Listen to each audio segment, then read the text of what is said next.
goal of this activity is to improve your rotation while minimizing overall muscle activity and tension.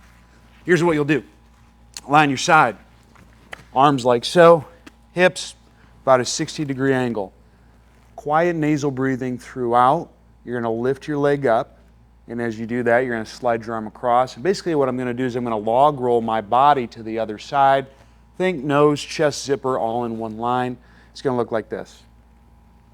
Up, feet stay together till I flop to the other side. And I'm just going to slide back and forth. Key is going at a very slow pace.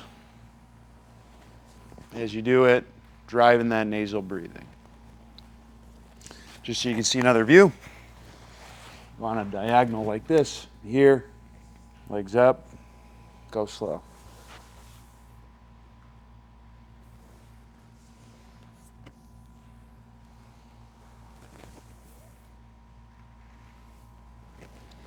And that's how it's done. Give it a shot.